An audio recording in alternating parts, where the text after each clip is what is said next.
오늘 말씀의 제목은 하나님의 최종적 말씀이란 제목으로 말씀 나누기를 원합니다. 이제 오늘부터 히브리서의 말씀을 계속 이제 우리가 읽어갈 터인데요. 이 히브리서의 그 주제는 그 예수 그리스도의 충족성에 대한 이야기를 합니다.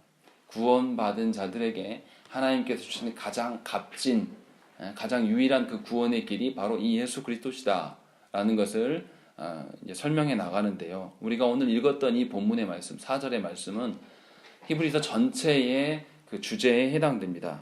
그러니까 히브리서 전체의 내용이 무엇이고 어떤 방향성을 띠고 갈 것인가, 그렇게 해서 그리스도의 인격과 그리스도의 그 사역의 그 독특성, 그 탁월성에 대해서 설명을 하고 있습니다. 그래서 오늘 말씀을 잘 이해하시면 앞으로 이제 히브리서 읽어갈 때에 어떤 그림으로 가겠구나라고 기준을 잡을 수가 있습니다. 자, 그래서 히브리서를 이제 보시면 처음에 뭐로 시작합니까? 1절에 보시면 하나님께서 말씀하셨다, 이걸로 시작하신 것이죠. 그러니까 1절이 뭐 앞에 수식어 붙은 거 빼고 말씀하신 하나님이 이렇게 되어 있습니다. 하나님께서 우리에게 말씀하셨다. 이것이 우리가 너무 많이 들어서 이 의미가 무엇인지를 잘 모를 때가 있습니다. 그런데 하나님께서 말씀하셨다라는 것에 대한 의미를 우리가 조금 안다면 하나님께서 우리를 어떻게 다루어 가시는가를 분명히 알 수가 있습니다. 하나님께서 구약에서도 말씀하셨고 신약에서도 말씀하셨고 지금도 말씀하십니다. 이게 무슨 의미인지 우리가 한번 생각을 해봐야 돼요.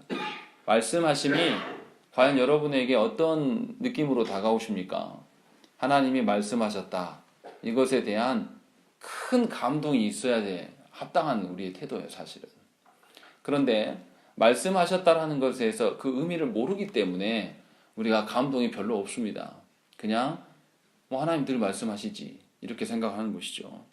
그런데 우리가 기억하셔야 될 것은 하나님은 우리를 향하여서 한 번도 침묵하신 적이 없어요. 늘 말씀해 오셨습니다.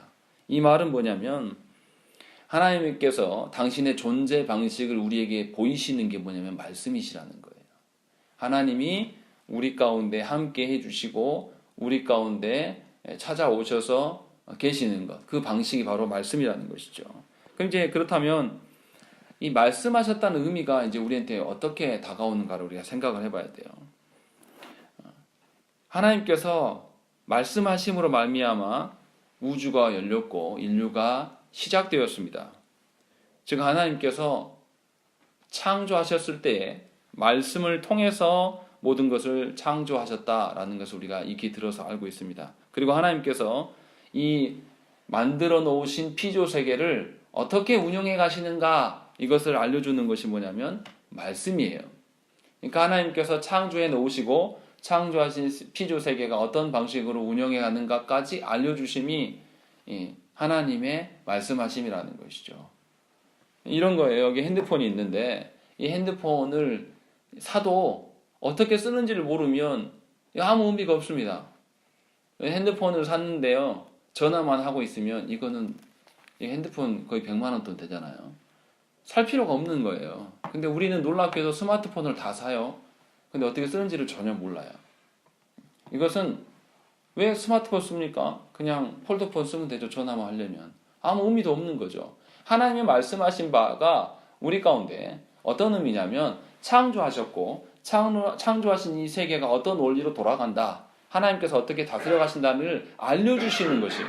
그렇기 때문에 하나님께서 그 계획하신 바대로 이루어 가심을 우리가 알 수 있는 것이죠. 말씀을 통해서. 하나님이 말씀하시면 그 말씀이 그대로 실현이 됩니까? 실현되지 않습니까? 그대로 실현이 되는 거예요. 그러니까 하나님 말씀하시는 것은 결국은 하나님의 계획하심을, 앞으로 하나님 하실 일들을 알 수가 있는 거죠. 그래서 당신의 백성에게 하나님께서 말씀하셨다라는 것은 하나님께서 그 말씀대로 실현하시는 하나님이시다라는 것을 우리가 알 수 있는 것이죠. 다시 말하면 하나님이 말씀하셨다, 이 말은 결국은 하나님이 그대로 실행하신다라고 이렇게 치환해서 설명할 수가 있는 것이죠. 이것을 다시 이야기하면 하나님이 말씀하신 대로 우리에게 일하신다라는 것이죠. 그러니까 말씀하셨다라는 것은 다른 말로 하면 하나님이 우리 가운데 일하시고 계신다, 이런 의미라는 것이죠. 그러니까 히브리서의 처음 시작도 뭐라 그러냐면 말씀하시는 하나님, 다시 치환해서 이야기하면 일하시는 하나님, 이것을 언급해요. 그런데 하나님 언제부터 일했다고요? 1절 말씀 보세요. 언제부터 일했다고요? 옛적부터. 옛적이라는 것은 천지의 그 태초 때부터를 이야기를 하는 것이죠. 옛적부터 하나님은 계속 일하셨고, 일하셨는데도 우리 인간이 감지하지 못하니까 말씀을 통해서 당신의 일하심을 우리에게 드러내 보이셨다라는 거죠. 그러니까 하나님이 한 번도 우리를 떠나간 적이 없고 하나님은 늘 우리 가운데 계셨다라는 것이죠. 그러니까 하나님이 말씀하셨다라는 것은 뭐냐면 하나님이 우리 가운데 계시고 하나님이 말씀하신 그대로 우리 가운데 그대로 실현해 가시는 하나님, 약속을 지키시는 하나님, 흔들리지 않고 변함없이 그곳에 늘 계시는 하나님임을 우리가 알 수 있다는 것이죠. 하나님이 어쩔 때도 우리 가운데 계셨습니까? 아담과 하와의 그 기록들을 보세요. 하나님이 처음 창조하셨을 때에 하나님 어떻게 하십니까? 창조하시고 그들에게 할 일을 알려주고, 근데 그들이 하나님 앞에서 범죄하고 타락하자마자 하나님 뭐 하십니까? 바로 찾으십니다. 뭐로 찾으십니까? 말씀으로 찾으세요. 아담아 어디 있느냐? 타락했는데도 하나님은 그대로 찾으세요. 그러니까 창조하신 말씀 그대로의 것으로 타락한 우리들에게 여전히 오셨단 말이죠. 그런데 우리는 어떻게 하냐면 내가 타락하고 뭔가 내가 하나님 앞에서 조금 밉보일 만한 어떤 일들을 하면 하나님 앞에 어떻게 합니까? 우리는 숨든지 하나님을 떠나가요. 그래서 왜 방황하는 거죠? 이상하지 않습니까? 하나님은 우리가 타락했어도 동일하게 우리의 어떠함을 아시고 주도적으로 우리를 찾아오시는 하나님이에요. 뭘로요? 말씀으로. 말씀으로 우리를 찾아오셔서 우리에게, 타락한 인간들에게 회개할 수 있는 통로를 또 말씀으로 여시는 하나님이라는 거죠. 그러니까 하나님께서 우리를 한 번도 떠나가신 적이 없는 것이고, 인간의 어떠한 타락 가운데 있을지라도 지속적으로 하나님은, 또 주도적으로 하나님은 우리를 찾고 구하고 계신다라는 것이죠. 그런 점에서 하나님은 말씀하셨다라는 것이 얼마나 큰 은혜인가를 생각을 해보세요. 여러분들 가운데 여러분의 어떤 삶의 정황이나 여러분의 신변의 변화가 생긴다든지 아니면 여러분의 육신의 변화가 생기면 사람들이 어떻게 합니까? 여러분들 대하는 태도가 달라집니까? 동일합니까? 달라져요. 아무리 사랑하는 배우자도 나랑 막 결혼해서 신혼 때 나를 대하는 모습하고 10년 살고 난 이후의 모습, 20년 살고 난 이후에 30년 살고 난 모습이 다 다릅니다. 사람은 아무리 사랑해도 늘 변해요. 배우자 이야기하면 좀 그렇습니까? 그럼 부모 자식 간의 이야기를 해볼까요?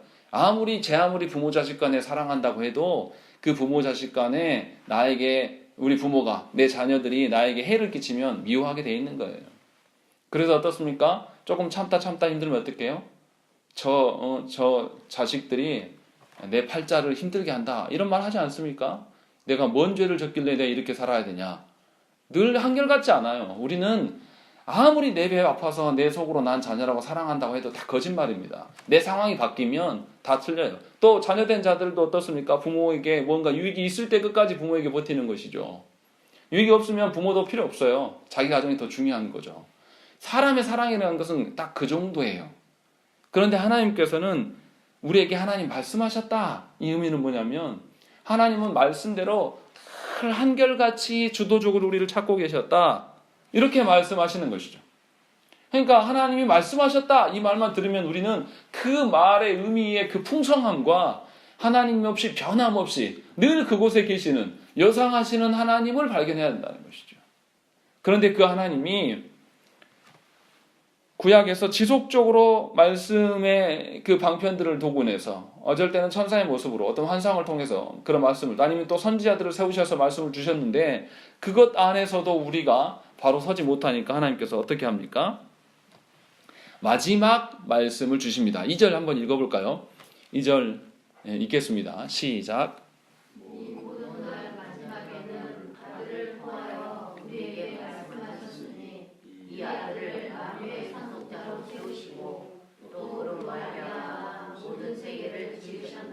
예, 2절에서 분명하게 이 모든 날 마지막에는 아들을 통하여 우리에게 말씀하셨으니 라고 되어 있어요.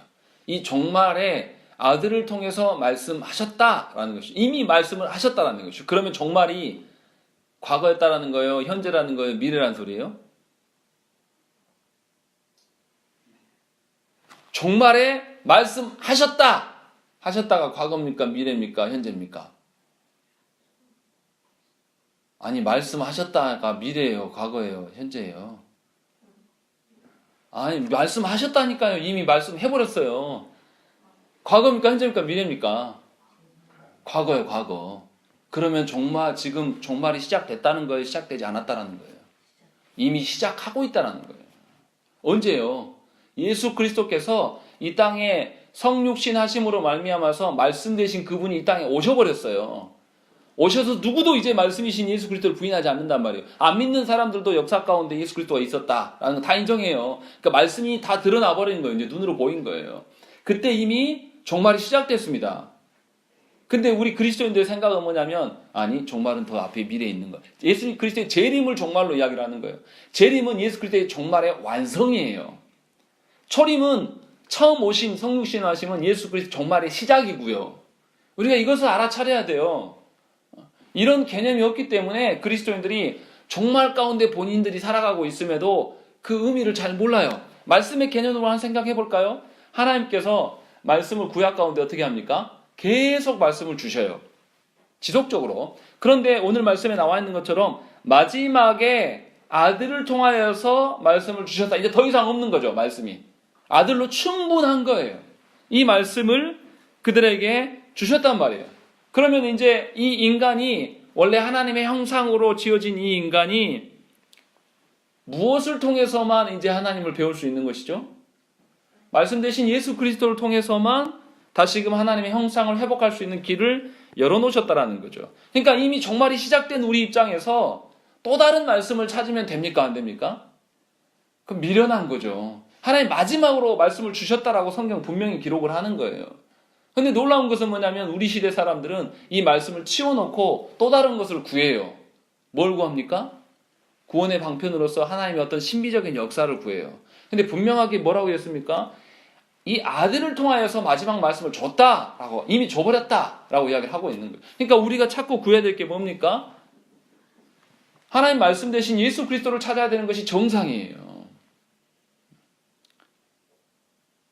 뭔가 충격적이지 않으신가요? 우리가 생각해왔던 것이, 우리는 기도할 때에 예수 그리스도를 찾습니까, 우리가? 예수 그리스도께서 내 안에 깨달아지고 예수 그리스도께서 어떠한 분이신가를 내가 알고 그러기 위해서 우리가 기도하고 예수고 살아갑니까? 그렇지 않는다는 거예요. 우리는 계속 뭐냐면 지속적으로 이 땅의 문제만을 계속 이야기를 하는 거예요. 하나님, 내가 돈이 없어요. 하나님, 내가 건강이 어때요? 하나님, 내 새끼가 어때요? 계속 그 이야기만 하는 거죠. 한 번도 그리스도를 온전하게 찾는 기도로 시작해서 그 기도로 끝나는 경우가 없는 거예요. 그럼 우리에게 하나님의 형상을 회복할 수 있는 그런 자격이 있을까요? 없을까요? 사실은 없는 것이죠. 이게 충격적인 말씀이에요. 히브리서의 초도부터 아예 선언을 합니다. 마지막 말씀으로서 이 하나님께서 예수 그리스도를 주셨다. 그러니까 예수 그리스도를 통하지 않고는 도무지 하나님 알 수 없다라고 이야기를 하고 있는 것이죠. 그래서 오늘 말씀의 제목이 뭐라고요? 하나님의 최종적 말씀이라고 정한 것이죠. 이 말씀이 누구라고요? 바로 예수 그리스도시라는 것이죠. 그래서 하이델베르그 여리문답 2문에서 뭐라고 합니까? 이러한 위로 가운데 복된 인생으로 살고 죽기 위해서 당신은 무엇을 알아야 합니까? 그래서 세 가지를 이야기합니다. 다음 세 부분을 알아야 됩니다. 첫째, 나의 죄와 비참함이 얼마나 큰가? 둘째, 나의 모든 죄와 비참함으로부터 어떻게 구원을 받는가? 셋째, 그러한 구원을 주신 하나님께 어떻게 감사를 드려야 하는가를 알아야 합니다. 라고 되어 있어요. 이거에 앞서서 뭐라죠? 1문에서 뭡니까? 사나 죽으나 당신의 유일한 위로는 무엇입니까? 먼저 물었어요. 그때 뭐라고 합니까? 사나 죽으나 나의 유일한 위로는 예수 그리스도시다 라는 것을 먼저 선언했어요.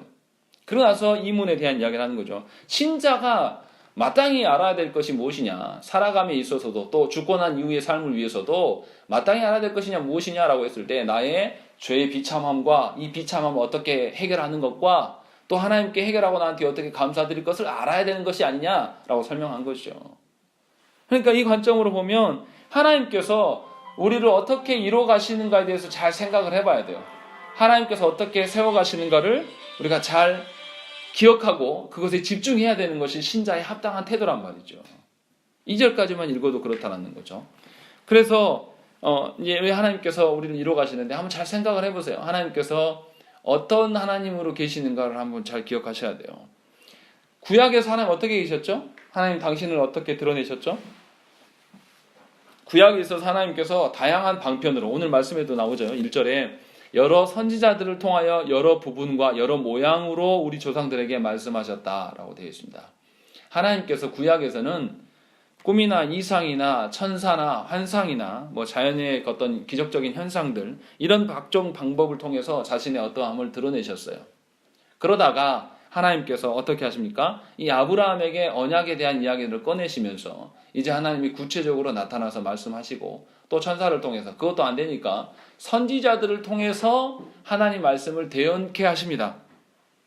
그래서 이 모든 만물을 창조하신 분이 하나님이시며 또 이 모든 만물을 유지하시는 분이 또 하나님이시다. 그래서 너의 인생을 인도하시는, 너희 이스라엘을 인도하시는 분이 바로 하나님이시다라는 것을 계속해서 구약에서 알려줬어요.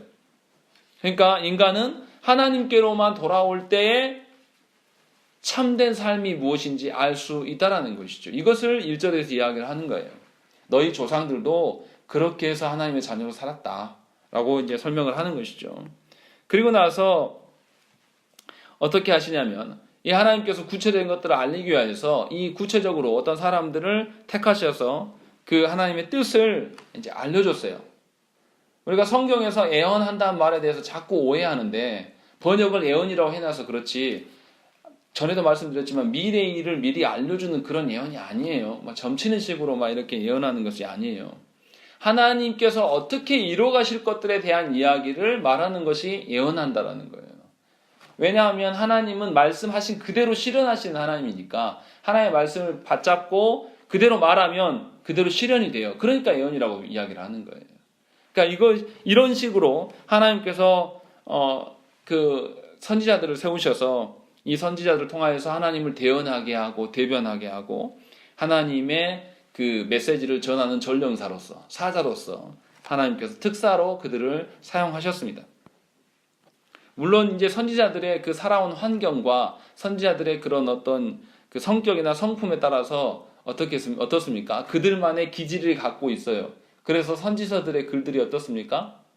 약간 사람 누가 썼느냐에 따라서 약간 특색이 달라져요. 그런데 변함없는 것은 뭡니까?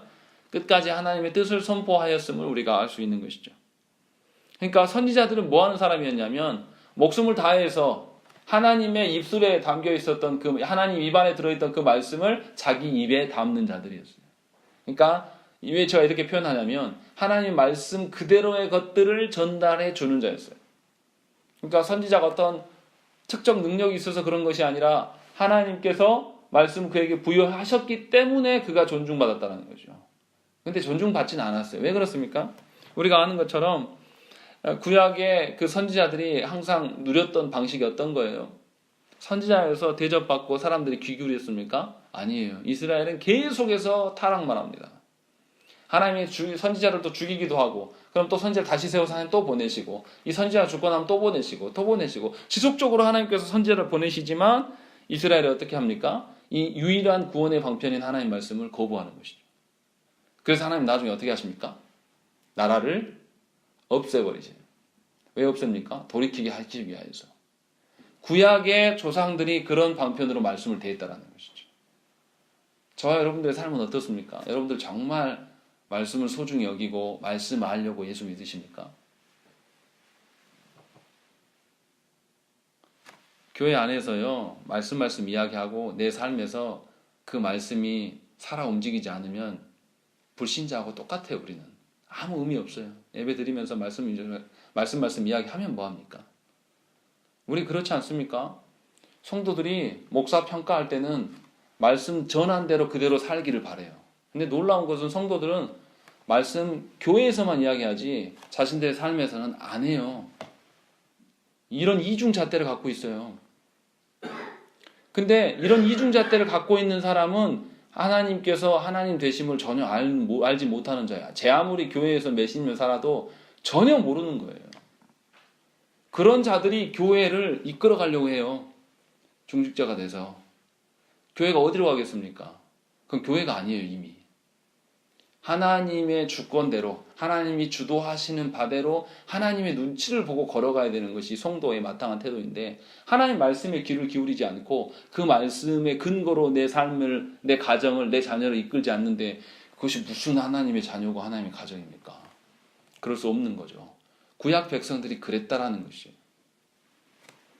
그래서 하나님께서 어떻게 하셨자고요?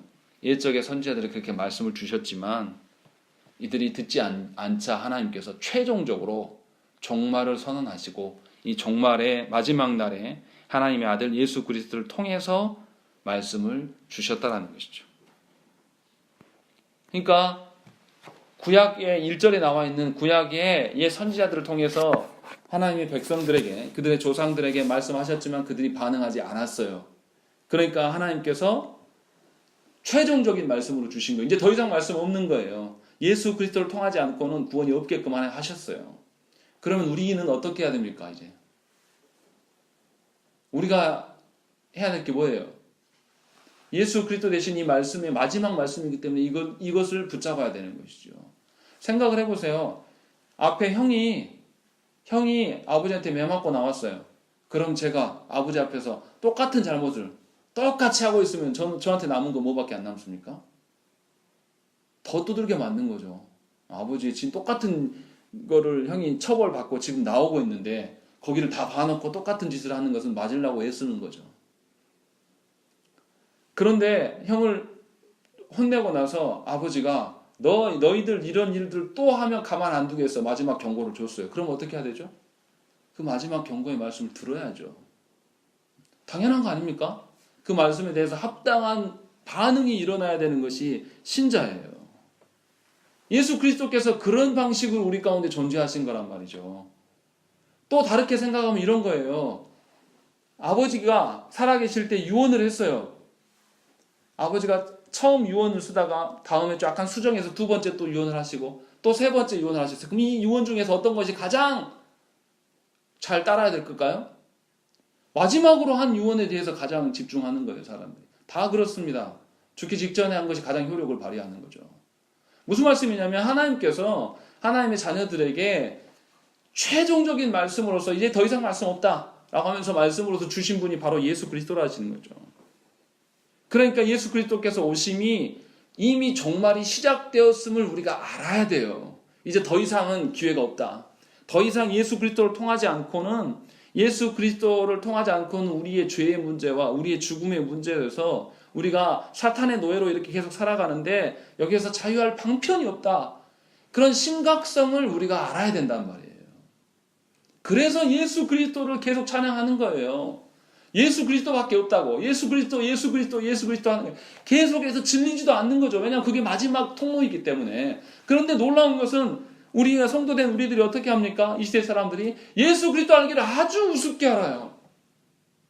예수 그리스도 되심이 무엇인지를 전혀 아는 바가 없어요. 예수 믿는다고 말하면서 예수님이 누구시고 예수님이 우리를 위해서 무슨 일을 하셨고 우리들에게 나에게 예수 그리스도가 어떤 존재인가에 대한 의미 자체가 없어요.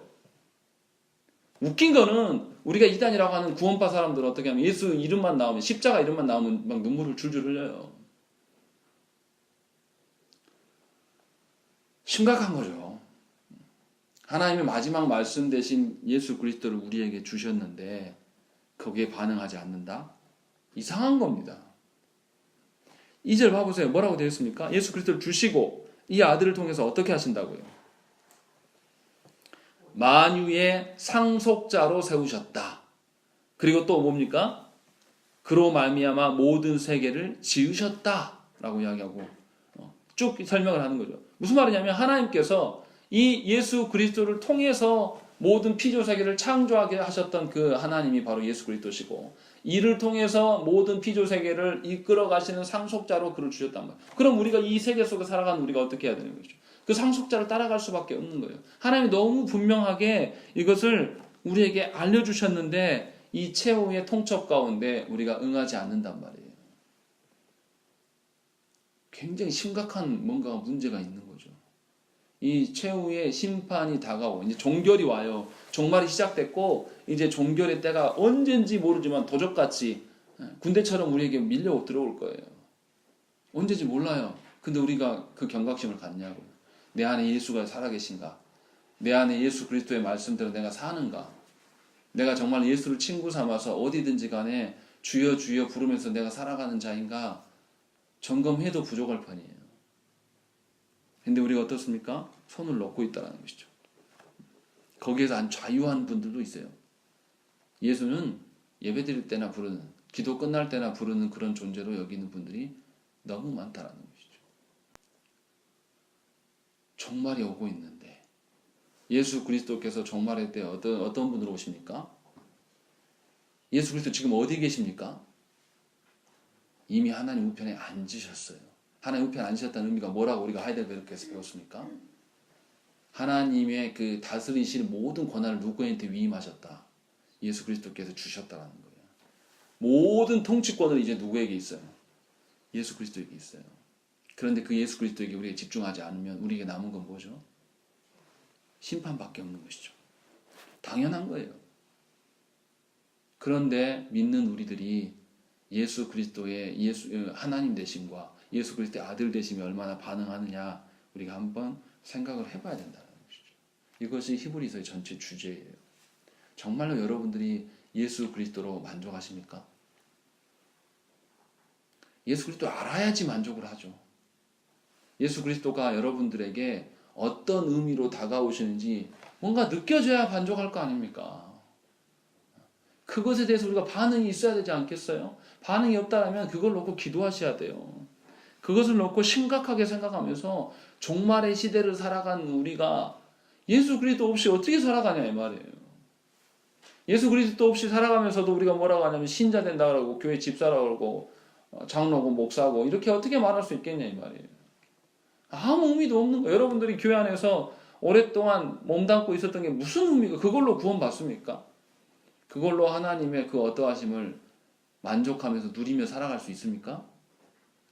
여러분들 자녀, 여러분들이 헌금해주고 대신 여러분들이 기도해주면 여러분들이 기도에 애써서 해주면 자녀의 구원이 보장됩니까? 절대 그럴 수 없어요. 자녀가 예수 그리스도의 그 존재하심 앞에서 자신의 죄를 돌아보고 주 앞에 엎드리지 않으면 어떻게 구원이 있습니까? 대신 해주는 게 어디 있어요? 여러분들이 중보자입니까? 불가능한 거죠. 예수 그리스도께 많이 중보자 되심도 모르니까 한국교회가 계속 중보기도 한다고 계속 이렇게 하는 거예요. 예수 그리스도의 중보의 그 큰 사역을 우습게 여기는 거죠. 하나님의 마지막 최후의 최종적인 말씀으로 주신 분이 바로 예수 그리스도신데 그것을 또 하나 만들어내려고 하는 거예요. 어떤 사람은 그것을 신비적인 은사로 이야기를 하고 어떤 사람은 자기의 꿈을 통해서 이야기한다고 그러고 또 어떤 사람은 자기의 경험과 체험에 의해서 판단해서 본인이 하나님 되려고 하는 분들 다 심판받아야 마땅할 자들인 것이죠. 우리가 예수 그리스도에 대해서 어떻게 반응하는가 너무 중요하다는 것이죠. 오늘 말씀에서 예수 그리스도가 누구신가에 대해서 아주 자세히 설명하고 있어요. 예수 그리스도께서 하나님께서 예수 그리스도를 만유의 상속자로 삼으셨다라고 되는 것이죠. 상속자를 되셨다는 것은 아까 말씀드린 대로 하나님께서 모든 통치권을 그에게 위임하셔서 이제 보좌 우편에 앉으심으로 말미암아서 모든 창조들을 구원하시고 그들을 회복하시는 완전한 통치와 지배가 이미 시작되었다라는 거예요. 그러니까 우리가 사도신경에서 그것을 이렇게 고백하는 거죠. 그냥 하는 게 아니에요. 부활하셔서 승천하시고 하나님 우편에 앉아 계셨다가 이게 그 의미란 말이죠. 그러니까 저와 여러분들의 다스림의 권한은 예수 그리스도에 있는 거죠. 생각을 하면 재밌지 않습니까? 창조하셨을 때 예수 그리스도가 있으셨습니까? 없으셨습니까? 창조하실 때도 있으셨어요. 타락의 일들도 누가 완성하십니까? 예수 그리스도께서 그 타락의 일들을 십자가에서 죽고 부활하심으로 완성하셨잖아요. 그리고 나서 나머지 그 종말의 때의 그 다스림도 누가 하신다고요? 예수 그리스도가 하신다고요. 그런데 우리에게 예수 그리스도가 얼마나 큰 존재입니까? 우리의 존재의 근원이 바로 예수 그리스도시고 우리의 그 죽었던 우리들을 회복하시고 부활케 하시는 분이 바로 예수 그리스도시고 우리의 마지막 완전한 왕권을 우리에게 나눠주실 분 그분도 또한 예수 그리스도시란 말이죠. 그러니까 예수 그리스도께서 우리에게 차지하는 비중이 얼마나 크고 놀라운 것이. 그러니까 하나님께서 말씀을 우리에게 주셨는데 그 말씀 되신 분이 바로 예수 그리스도라는 거죠. 그러니까 우리가 하나님을 삼위 하나님 바라볼 때에 하나님 전부가 예수 그리스도시고 예수 그리스도를 알면 성부 하나님과 성령 하나님에 대한 이해는 반드시 생길 수밖에 없는 거죠. 그것이 우리가 하나님을 향한 태도라는 거예요. 합당한 태도라는 거예요. 정말로 모든 만물들의 상속자로서 예수 그리스도를 여러분들이 바라보고 계시냐 이 말이에요. 세상에 돈만 조금 많아도 세상에 뭐 어떤 분야에서 전문가만 돼도 우리 어떻게 합니까?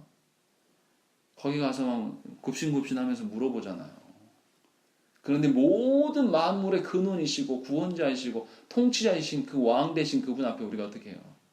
물어보긴 뭘 물어봅니까? 자신이 주인 돼서 살려고 하는 거죠. 그러니까 아무리 말씀을 여러분들이 잘 기억하셔야 될 게 이 자리에 나와서 말씀 들었는데 여러분의 삶이 바뀌지 않는 것은 예수 그리스도를 또 부인하는 거예요. 제 말 아닙니다. 제 의견을 저기 포함해서 말씀드리는 게 절대 없어요. 하나님께서 말씀하신 그대로의 말씀을 여러분들한테 증거해 주는 거예요. 근데 이 말씀을 듣고도 여러분들이 변함없이 여전히 여러분 뜻대로 살아가면 하나님을 또 부인하는 겁니다. 최종적으로 지옥 갈 사람과 하나님의 나라 백성 되게 할 사람들을 하나님께서 판가름하고 있는데 도장이 거의 지옥 쪽으로 이제 막 흘러가고 있을지도 몰라요. 우리가 말씀 듣고도 전혀 바뀌지 않거든요. 왜냐하면 말씀이 중요하지 않기 때문에. 말씀하면 뭐합니까? 자신의 경험이 훨씬 중요한 거죠. 그러니까 아무리 자녀에게 하나님의 말씀을 주라고 해도 안 줘요. 뭐라고 합니까? 우리 상황이 그렇고 우리 자녀가 이러니까 아직 줄 수 없다라고 이런 이야기만 대답을 하는 거죠. 주기 전에 예수님 오시면 어떻게 할 거예요? 그 자녀 누가 죽였다라고 이야기할 겁니까? 예수님 물어보실 거예요. 너 자녀에게 줬는데 너 지금까지 뭐 했냐? 자녀 내가 너한테 언제 줬는데? 계속 미루기만 하는 거죠. 여러분들 책임 다 있어요. 굉장히 심각한 겁니다. 누가 자녀 죽이는 거냐면 바로 여러분들 자녀를 죽이는 거예요. 예수 그리스도를 받아들이지 않음으로 말미암아서 또 자녀에게 그것이 가장 큰 가치인데 주지 않으로 말미암아서 우리의 반응이 이렇다는 거예요. 구약의 이스라엘 백성이 그렇게 반응하지 않아서 나라가 없어지고 처참하게 끌려갔어요. 이스라엘 보는 앞에서 어떻게 했다고요? 그 자녀들 갓난 아이들을 들어가지고 그냥 칼로 발로 찔러 죽인 것도 아니고 어떻게 했다고요? 성벽에 집어 던졌다니까요. 그 아이들이 피 터지고 울음소리를 다 부모된 자들이 들었어요. 왜요? 하나님 말씀에 불순종하고 자기 멋대로 살았어요. 하나님 주신 가나안 땅에서 하나님 약속의 땅에서 하나님 약속을 버리고 하나님 말씀을 버리고 자기의 뜻대로 살았던 그 결과물이 바로 그러했다라는 거죠.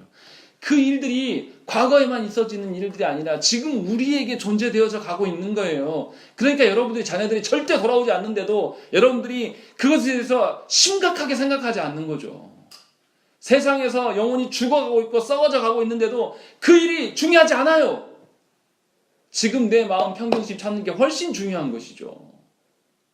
이게 우리의 심각성에 우리가 예수 그리스도를 대하는 태도예요. 이게 얼마나 우리가 말씀 앞에 무능합니까? 그런데 이 예수께서 두 번째 어떻게 하시는 것이죠? 모든 만물을 창조하셨다라고 이야기를 하는 거죠. 창조주이시면서 동시에 구원주신 이 예수님이 온 우주 만물을 타락으로부터 구원하시는 하나님이시면서 또 창조하시는 하나님이다 라고 너무나 중요도를 강조하고 있는 것이고 3절에 보면 뭐라고 합니까? 예수님은 하나님의 영광의 광채이시다 라고 이야기하는 것이죠. 광채가 뭡니까? 광채가 반사한다는 의미가 있어요. 좀 이상하게 들릴 수 있습니다. 예수님이 하나님이십니까? 아니십니까? 하나님이셔요. 그러면 예수님이 스스로 빛을 발할 수 있을 텐데 왜 반사할까요? 성부의 뜻대로, 성부의 말씀대로 그대로 실현하시는 예수 그리스도의 순종하심이에요. 순종하심으로 말미암아서 우리에게 구원주 되신 거죠. 그러면 우리는 어떤 태도로 나아가야 되겠어요? 그대로 해야죠. 예수 그리스도께 하신 그대로. 예수 그리스도께 순종하는 거죠. 또 뭐라고 했습니까? 영광의 광채다라고 이야기하시고 또 어떻게 하는 것이요? 예수 그리스도는 하나님의 본체의 형상이시다라고 이야기하는 것이죠. 하나님의 본체 형상을 담아낼 수 있는 존재는 어떤 존재여야 되죠? 쉽게 이야기하면 이 물그릇에 물이 이만큼 꽉 차 있어요. 그럼 이 물그릇에 똑같이 물을 꽉 차게 만들려면 뭐가 필요한 거죠? 어떤 크기의 컵이 필요하죠? 똑같은 크기의 컵이 필요한 거예요. 하나님의 본체의 영광이시다는 말은 뭐냐면 예수님이 똑같이 하나님이시다는 거예요. 똑같이 하나님의 하나님이시어야지만 하나님의 영광의 그릇을 담아낼 수 있는 것이에요. 제가 설명이 좀 부족할 수도 있습니다. 무슨 말이냐면 저 같은 사람이 예를 들어서 아주 탁월한 그 위인들, 예를 들어서 이순신 장군의 모습을 제가 전달하려고 하는데 제가 이순신 장군의 성품이나 그 용기나 이런 것들을 다 드러낼 수 있을까요? 아니에요. 이순신 장군이 돼야지만 그걸 똑같이 드러낼 수 있는 거예요. 말씀에서 이야기하는 게 뭐냐면 지금 하나님의 영광의 광채시다. 순종함으로 하나님의 온전한 그 빛을 그대로 발현하시는 하나님. 또 동시에 하나님과 동등하신 하나님을 여기서 다 이야기하고 있는 거예요. 그러니까 다시 말하면 하나님이 우리에게 말씀으로 최종적으로 오신 그분이 누구냐면 바로 하나님이시라는 거죠. 얼마나 영광입니까? 우리 같은 것들한테 이렇게 순종하지 않고 하나님 오심에 대해서 이렇게 외면하는 우리들에게 하나님 대신 그분이 직접 오신 거예요. 얼마나 놀라운 일입니까? 그래서 오셔서 무슨 이야기를 하십니까? 3절에 그의 능력의 말씀으로 만물을 붙드신다라고 이야기하는 것이죠. 우리를 존재하게 하신 분, 창조하신 분도 그분인데 그것을 우리를 붙들어 주셔서 우리가 겨우 사람 흉내내면서 살아가는 거예요. 여러분들이 우리의 능력으로 인해서 우리가 지금 인생을 살아가고 버티고 살아갑니까? 여러분들이 무슨 능력으로 여러분들의 가정과 여러분들의 뭐를 지켜낼 수 있다고 생각하십니까? 하나님이 오늘이라도 붙드시는 거 손 떼시면요 아무도 견딜 수가 없어요. 지금 날씨 춥잖아요. 하나님이 해만 한 일주일만 걷어가셔 보면 어떻게 될까요? 우리 견딜 수 있는 인간 별로 없습니다. 너무 쉽잖아요. 하나님이 우리 내방동 일대에 하루도 아니에요. 한 30분만 공기를 싹 없애세요. 공급해 주지 않아요. 그럼 어떻게 될까요? 다 죽어요. 하나님이 여러분들 학교 가는 자녀들을 하나님이 10분만 방치하시면 어떻게 될까요? 존재할 수가 없어요. 그렇게 하나님 우리를 붙들고 계신단 말이에요. 근데 그 붙들고 계심에 대해서는 전혀 인식하는 바가 없고 우리는 무슨 이야기 합니까? 하나님 이것만큼 이 정도는 안 돼요. 더 해주세요. 맨날 이 이야기만 하는 거예요. 감사가 없는 거예요. 그러니까 신자의 삶에. 감사하고 하나님 붙들어 주심을 자각하고 살아가는 게 아니라 늘 부족한 것만 이야기를 하는 거예요. 생각을 해보세요. 여러분의 자녀들이 여러분의 가정에서 태어났는데 자녀가 맨날 하는 소리가 이놈의 집구석 멋이 안 좋고 계속 이런 이야기만 하고 있다고 생각해보세요. 아니면 좀 더 약화시켜서 해볼까요? 자녀가 집에서 편안히 누구 쉬어야 되는데 저 5살짜리 규현이가 걱정하는 거예요. 우리 아버지 목사하고 수입도 없는데 내가 안 쓰고 안 먹어야지 하면서 이 5살짜리가 그걸 고민하고 막 근심하고 살아간다 해보세요. 여러분 마음 어떻겠습니까? 우리가 예수 그리스도께서 우리를 보존하심에 대해서 그런 방식으로 살아가는 거예요. 맨날 근심이 있어요. 기도의 내용도 왜냐하면 감사가 없고 맨날 뭐 부족합니다. 뭐 채워주세요. 뭐 주세요. 그러고 맨날 눈물만 흘려요. 하나님 주신 게 너무나 많은데 거기 안에서 하나님의 마음을 읽어가면서 하나님께서 나를 이렇게 존재하시고 이렇게 보존케 하시구나 라는 것을 알고 그 뜻 안에서 살려고 하는 것이 아니라 그 바깥에 하나님 보존하신 것 이상의 것들만 계속 이야기를 하는 게 우리의 기도고 우리의 삶의 태도라는 것이죠. 지금 그 이야기를 하고 있는 거예요. 그리고 어떻게 하십니까? 우리의 죄를 정결케 하시고 높은 곳에 계신 지극히 크신 이의 우편에 앉으셨느니라. 다시 한번 강조하시는 것이죠. 우리의 죄 문제뿐만 아니라 그가 궁극적으로 모든 피조 세계를 통치하신 분으로서 우리에게 오실 것이다. 그 이야기를 하고 있는 거예요. 그리고 4절에서 그가 천사보다 훨씬 뛰어남은 이렇게 되어 있어요. 왜 천사보다 훨씬 뛰어나냐 이 이야기를 하냐면 구약에서 하나님의 그 메시지, 하나님 말씀을 전달한 자가 누구였냐면 주로 천사들이었어요. 그래서 이스라엘 백성들의 관념에는 천사가 인간보다 훨씬 다른 존재라고 생각하는 우월시 여기는 그런 경향이 있단 말이죠. 그런데 그 예수 그리스도께서 인간 되셔서 오신 예수 그리스도를 천사보다 못한 존재로 여기는 그런 인간들이 많았다는 거예요. 빌립보서의 말씀에 이 예수 그리스도에 대해서 너무 자세히 설명했어요. 우리 빌립보서 2장 말씀 한번 읽어보시겠습니다. 빌립보서 2장 6절부터 11절의 말씀 보시면 이 지금 히브리서에서 말씀하는 그대로의 말씀대로 설명을 합니다. 빌립보서 2장 6절부터 11절의 말씀입니다. 먼저 6절, 2장 6절 말씀 읽습니다. 시작.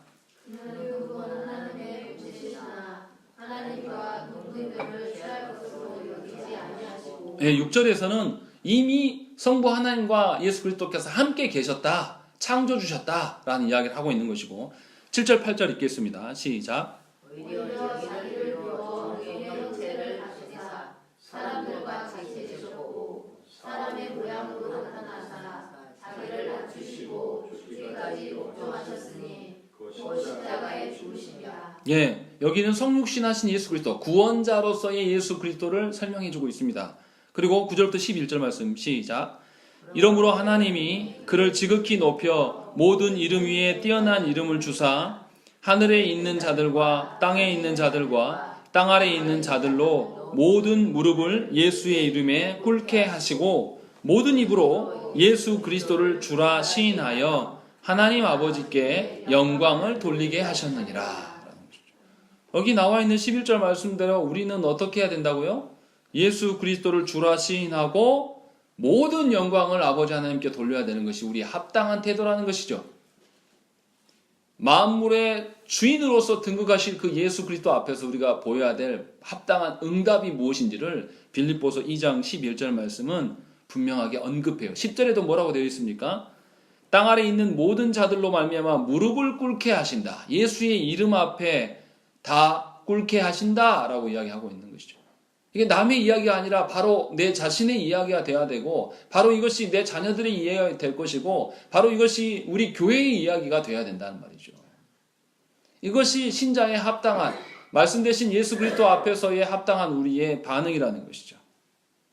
그러니까 우리의 그 존재됨과 우리의 모든 죄의 문제와 우리의 살아간 모든 문제까지도 예수 그리스도 앞에 달려 있는 것입니다. 보여지기는 여러분의 지금 현재적으로 가정 안에 뭐 돈의 문제, 아니면 뭐 화목의 문제, 아니면 뭐 또 건강의 문제, 뭐 여러 가지 양태로 드러나는 것은 맞지만 그것에 숨겨져 있는 이면 뒤에는 누가 계신다고요? 바로 예수 그리스도가 계신다는 것이죠. 그러니까 예수 그리스도에게 마음을 주시라는 거예요.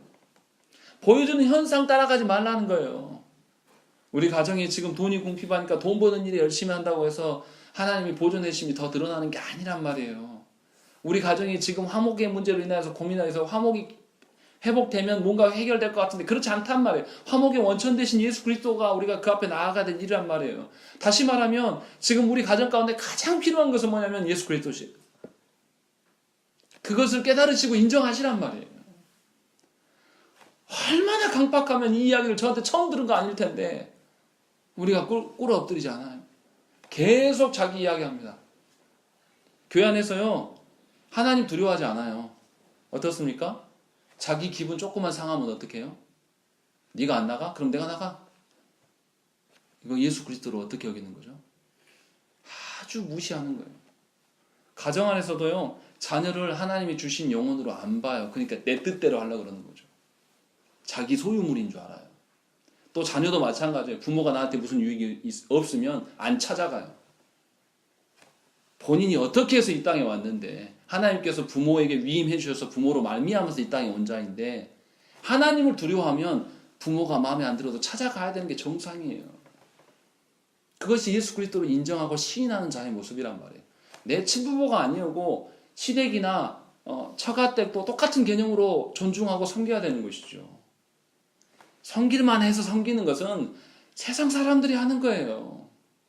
그리스도인들은 예수 그리스도를 알기 때문에 예수 그리스도를 염두에 두고 있기 때문에 그를 존중해 드리는 거예요. 그러니까 우리가 교회 안에서 어떻게 서로를 함부로 대할 수 있습니까? 마음에 안 든다고 연락 안 하고 끊고 살아요? 예수 그리스도께서 그를 한 교회 되게 하셨는데 누구 마음대로 그걸 다 해치고 가고, 예수 그리스도께서 그와 나를 한 가정으로 묶어놓으셨는데 누구 마음대로 다 끊어냅니까? 예수 그리스도를 모르는 자들이에요. 자기가 모른다라고 계속 고백하는 거예요. 계속 교회 안에서 네가 나가라, 아니면 내가 나갈게, 이러고 있는 거예요. 누가 예수 그리스도를 이렇게 인정하고 시인하는 것입니까? 그럴 수 없는 것이죠. 그러니까 우리가 기억하셔야 될 게 뭐예요? 분명히 오늘 말씀에 나타나는 것처럼 하나님께서는 끊임없이 당신의 자녀들에게 말씀을 주시기 위하여서 선지자들을 계속 파송하셨습니다. 그런데 이스라엘이 어떻게 했습니까? 그 하나님의 말씀을 부인했어요. 그러자 하나님께서 그들을 낮추기도 하고 나라도 없애기도 해보고 여러 가지 방편으로 돌아올 수 있게끔, 이러면 돌아오겠지 하면서 하나님께서 여러 가지 방식으로 그들에게 접근하셨지만 끝내 돌아오지 않으셨어요. 그러자 하나님께서 예수 그리스도를 보내셨습니다. 이게 궁극적인 거예요. 보내셔서 성육신하신 사건으로 말미암아 우리의 구원의 길을 시작하셨어요. 종말이 시작되었음을 우리에게 알려주셨단 말이에요. 이제 더 이상의 말씀은 없는 겁니다. 그러니까 저와 여러분들이 예수 그리스도에게 집중하며 걸어가셔야 돼요. 살아가면서 예수 그리스도 때문에 내 인생이 어떠한지를 돌아보셔야 돼요. 내가 정말로 예수 그리스도를 위하여서 내 인생을 설계하고 내 남은 인생들을 계획해 가는 건지, 아니면 내 형편 따라 움직이는지 한번 생각을 해보셔야 돼요. 여러분들 이 땅의 삶 정리하고 나면 누구 앞에 서실 건데요? 바로 이 땅의 삶 정리되자마자 바로 그리스도 앞에 바로 서요. 오래 안 기다려요. 연옥 같은 거 없어요. 바로 갑니다. 바로. 내가 숨 거두자마자 바로 예수 그리스도 앞에 바로 설 거예요. 그때 어떻게 예수 그리스도 보실 겁니까? 먼 일이 아니에요. 제가 살면 얼마나 살겠습니까? 아마 제가 예상에 살아온 날들보다 남은 날들이 더 적을 거예요. 분명히. 제가 예상하기로는. 얼마 안 남았어요. 예수 그리스도 앞에 설 날이 오지 않았단 말이에요. 스데반의 이야기가 아니에요. 바로 우리 이야기란 말이죠. 그런데 왜 예수 그리스도를 염두하고 살지 않습니까? 여러분들이 자녀에게 줄 수 있는 게 뭐예요? 없어요. 제가 우리 자녀들 보고 있으면 줄 게 없어요. 그런데 하나 줄 게 있어요. 예수 그리스도는 전달할 수 있어요. 아직 내 품에 있고 아직 내 새끼니까 아직 줄 기회가 있단 말이에요. 기회 가기 전에 줘야죠. 얘네들이 더 머리가 커져서 선택하지 않을지라도 줄 수 있도록 끝까지 노력은 해봐야 될 거 아닙니까? 내 목숨이 붙어있는 한은. 그것이 가장 큰 사랑 아니겠어요? 하나님께서 우리를 사랑하신 그 사랑보다 더 큰 사랑이 어디 있습니까? 그 사랑 제쳐놓고 알량한 인간의 사랑으로 여러분들 자녀에게 줘보세요. 자녀 죽는다니까요. 이 땅에서 잘 먹고 잘 살면 뭐합니까? 결국은 죽을 텐데. 하나님 나라 백성 못해서 지옥 자녀로 살아갈 텐데. 그게 무슨 의미가? 그 사랑 아니에요. 여러분들이 죽이는 것이에요. 잘 생각을 해보십시다. 우리 정말로 저와 여러분들이 예수 그리스도를 두려워하고 예수 그리스도를 염두하면서 그 앞에 무릎 꿇는 인생인가, 그러려고 살아가는 것인가 한번 우리가 심각하게 고민을 해야 됩니다. 그렇지 않으면 우린 진노의 자녀일 수밖에 없어요. 이스라엘 백성이 원래 강팍해서 그랬을까요? 우리랑 똑같은 심성을 가진 사람들이었어요. 그러니까 그들도 자신들의 형편에 따라서 자꾸 미루고 미뤘던 거예요. 그래서 결국은 불순종의 아들들이 된 것이죠. 우리가 한번 생각을 해봐야 돼요. 하나님 앞에 섰을 때 예수 그리스도 대신 이 말씀이 우리 가운데 오는 것이 이게 최종적인 말씀이다. 이게 마지막 말씀이다라는 것을 아셔야 돼요. 성부 하나님의 그 예타는 심정을 우리가 조금이라도 안다라면 저와 여러분들의 삶의 태도는 분명히 바뀔 것입니다. 하나님을 의존할 수밖에 없고 하나님을 의식하는 자의 삶을 살아갈 줄로 믿습니다. 우리 함께 기도하겠습니다. 주 아버지 하나님,